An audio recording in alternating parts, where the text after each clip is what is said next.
Hello friends, नमस्कार। Welcome to Sudarshan tutorial. Friends, जदि आपण माने हमर चैनल रे नुआ थांती ते वीडियोटी शेष पर्यंत देखंतु। फ्रेंड्स, प्रीवियस वीडियो रे आमे कहिथिलु जे किछि गुडी मेधावृत्ति एवं व्यास कवि फकीरमोहन भाषावृत्ति आवेदन अवधि केते जाके रहितिला एवं ए वीडियो रे आमे कहिबा को चाहूछु जे 5 जाय बढ़िला ई मेधावृत्ति ओ व्यास कवि फकीरमोहन भाषावृत्ति आवेदन अवधि।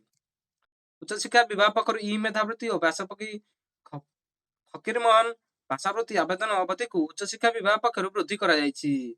कारण महाविद्यालय और विश्वविद्यालय स्नातक यूजी स्नातकोत्तर पीजी विद्यार्थी समेत समस्त वैषयिक पाठ्यक्रम करुवा छात्र छात्री वृत्ति आवेदन करेंगे। 2021-22 शिक्षावर्ष छात्र छात्री मार्च 5 पर्यंत आवेदन करेंगे।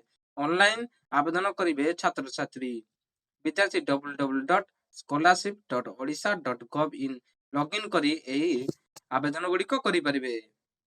शिक्षानुष्ठान अध्यक्ष मुख्य मार्च 31 सुधा विद्यार्थी आवेदन पत्र जांच करने भैलिडेसन वैध करेंगे।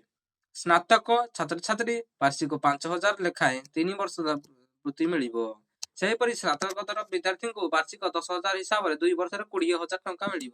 इंजीनियरिंग भली वैषयिक वृत्तिगत मेधावी को वार्षिक 10,000 लेखाएं 4 वर्ष 40,000 टंका दिपर स्नातक और स्नातकोत्तर पाठ्यक्रम ओडिया विषय में पढ़ा छात्र छात्री को व्यासकवि फकीरमोहन भाषावृत्ति प्रदान करा जिवो। तेणु व्यूअर्स आपण जदि मत एबळी किछि